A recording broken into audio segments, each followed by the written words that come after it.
Hello दोस्तों, एक बहुत ही मोटिवेशनल स्टोरी है।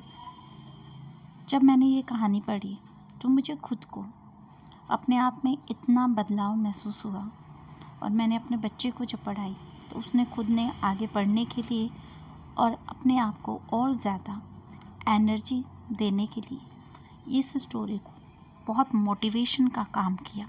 ये स्टोरी इतनी अच्छी स्टोरी रहेगी कि आप जब इसको पढ़ेंगे, एक असली कहानी है ये जो सच में किसी के साथ हुई है।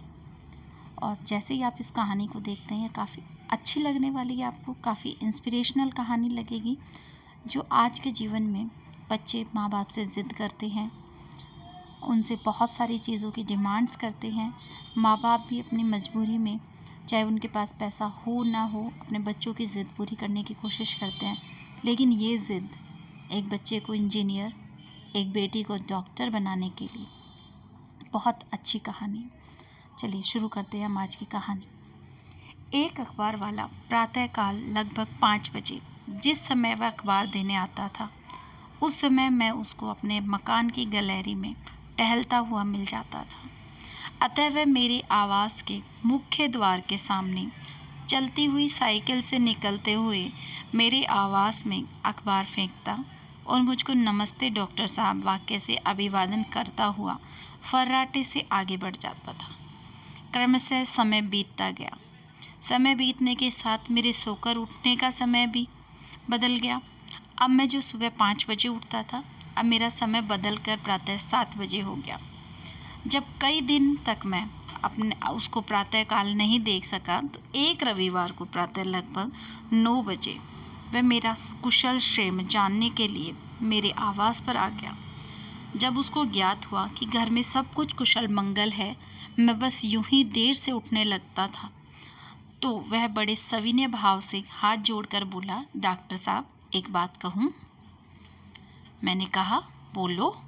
वह बोला, आप सुबह तड़के सोकर जगने की अपनी इतनी अच्छी आदत को क्यों बदल रहे हैं?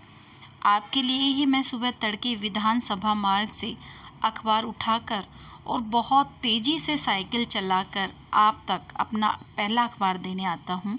सोचता हूँ कि आप प्रतीक्षा कर रहे होंगे। मैंने विस्मय से पूछा, और आप विधानसभा मार्ग से अखबार लेकर आते हुए? हाँ, सबसे पहला वितरण वहीं से प्रारंभ होता है, उसने उत्तर दिया। तो फिर तुम जगते कितने बजे हो? 2:30 बजे। फिर 3:30 बजे तक वहाँ पहुँच जाता हूँ। फिर मैंने पूछा। फिर लगभग 7 बजे अखबार बांटकर घर वापस आकर सो जाता हूँ। फिर 10 बजे कार्यालय जाता हूँ। अब बच्चों को बड़ा करने के लिए ये सब तो करना ही होता है ना डॉक्टर साहब? मैं कुछ पलों तक उसकी ओर देखता रह गया और फिर बोला, ठीक, तुम्हारे बहुमूल्य सुझाव को ध्यान में रखूँगा। घटना को लगभग 15 वर्ष बीत गए। एक दिन प्रातः 9 बजे लगभग वह मेरे आवास पर आकर एक निमंत्रण पत्र देते हुए मुझे बोला, डॉक्टर साहब बिटिया का विवाह है, आपको सहपरिवार आना है। निमंत्रण पत्र के आवरण में अभिलेखित सामग्री को मैंने सरसरी निगाह से जो पढ़ा तो संकेत मिला कि किसी डॉक्टर लड़की का किसी डॉक्टर लड़के से परिणय का निमंत्रण था। तो जाने कैसे मुंह से निकल गया, तुम्हारी लड़की? उसने भी जाने मेरे इस प्रश्न का क्या अर्थ निकाल लिया कि विस्मय के साथ बोला, कैसी बात कर रहे हैं डॉक्टर साहब जी, मेरी ही बेटी है। मैं अपने आप को संभालते हुए कुछ अपनी झेप को मिटाते हुए बोला, नहीं, मेरा तात्पर्य है कि अपनी लड़की को तुम डॉक्टर बना सके, इस प्रसन्नता में मैं वैसा कहाँ हूँ। हाँ सर जी, लड़की ने मेहकाराना से MBBS किया है और उसका होने वाला पति भी वहीं से MD है। सर जी, मेरा लड़का इंजीनियरिंग के अंतिम वर्ष का छात्र है। मैं किंग कर्तव्य विमूढ़ खड़ा सोच रहा था कि उसे अंदर आकर बैठने को कहूँ कि न कहूँ। वह स्वयं बोला, अच्छा सर जी, अब चलता हूँ, अभी और कई कार्ड बांटने हैं, आप लोग आइएगा अवश्य। मैंने भी कुछ सोचा, आज अचानक अंदर बैठने को कहने का आग्रह मात्र एक छलावा ही होगा। अतः औपचारिक नमस्ते कहकर मैंने उसे विदाई दे दी। उस घटना के 2 वर्ष के बाद जब वह मेरे आवास पर आया तो ज्ञात हुआ कि उसका बेटा जर्मनी में कार्यरत था। उत्सुकतावश मैंने उससे पूछा और एक प्रश्न कर ही डाला कि आखिर उसने अपनी सीमित आय में रहकर अपने बच्चों को वैसी उच्च शिक्षा कैसे दे डाली। तो उसने कहा, सर जी, इसकी बड़ी लंबी कथा है, फिर भी कुछ आपको बताए देता हूँ। अखबार नौकरी के अतिरिक्त भी मैं खाली समय में कुछ ना कुछ कमा लेता था। साथ ही अपने दैनिक व्यय पर इतना बड़ा अंकुश कि भोजन में सब्जी के नाम पर रात में बाजार में बची कुची कद्दू, लौकी, बैंगन जैसी मौसमी सस्ती मद्दी सब्जियों को ही खरीद कर घर लाकर बनाया करता था। एक दिन मेरा लड़का पड़ोसी गई थाली की सामग्री देखकर रोने लगा और अपनी माँ से बोला, ये क्या रोज बस वही कद्दू, बैंगन, लौकी, तोरई जैसी नीरस सब्जी, सूखा सूखा खाना, ऊब गया हूँ इसे खाते खाते। अपने मित्रों के घर जाता हूँ तो वहाँ मटर पनीर, कोफ्ते, दम आलू आदि, और यहाँ की बस क्या कहूँ।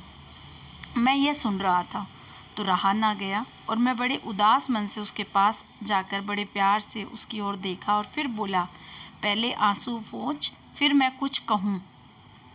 मैंने ऐसा कहने पर उसने अपने आंसू स्वयं पोंछ लिए। फिर मैं बोला, बेटा सिर्फ अपनी थाली देख, दूसरे की थाली देखेगा तो तेरी अपनी थाली भी चली जाएगी, और सिर्फ अपनी ही थाली देखेगा तो क्या पता कि तेरी थाली किस स्तर तक अच्छी होती चली जाएगी। इस रूखी सूखी थाली में मैं तेरा भविष्य देख रहा हूँ, इसका अनादर मत कर। इसमें जो कुछ भी परोसा गया है उसे मुस्कुरा कर खा ले।